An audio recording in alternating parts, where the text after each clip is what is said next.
and some other friends. And I was like, but why was I reaching out to her anyways? I was like, oh, my buddy Tommy Carlos sent me a tip sheet, and I saw Hannah was on like the A&R person, and that's why I reached out to her. So I called Tommy to thank him. Like, it took me forever, but I just felt like I should thank him because he connected me to this big project we just had. So I always try to. So many dots you got to connect. Bro. I know, but I feel like I should do it because I feel so appreciative that people are like bending over backwards to help me out, and then I try not to lose sight of that because that's what keeps me, I don't know, humble and like knowing that it's not just me doing all this. Yeah. Well, that's the thing, man. It takes a village. Yeah. You know, to build, especially build a nonprofit, because there's a million nonprofits out there. Yeah.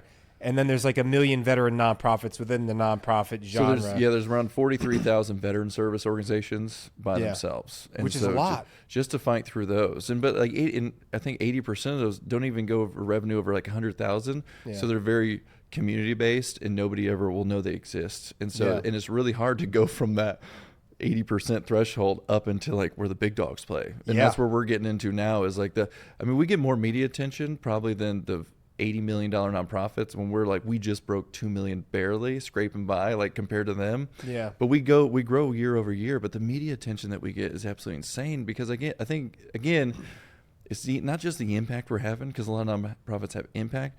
It's the thoughtfulness in the way that we build our programs and then incorporate these artists and other people, because I say this all the time.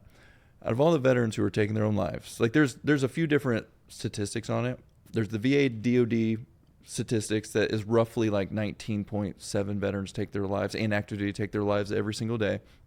And then there's something called American Warrior Partnership, which dove in deeper. Like Corner Report, they go and interview people because the VA doesn't, I don't think, counts anybody that didn't leave a note behind too, which, as you know, you probably have people the same way who they'd feel. We had a lady who legitimately told us she was going to have a rock climbing accident, so her kids didn't know she killed herself before she went to our program. She like opened up to us.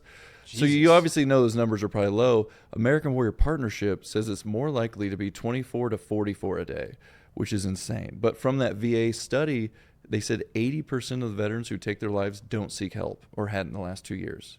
So you can have a nonprofit that's 100% successful and you're still not helping 80% of the people that need it. Yeah. So when we build our programs, we build that in mind. I'm like, okay, if I have a songwriting program in Bloomington, Illinois, will that person who won't show up to the VA come to it? Probably not.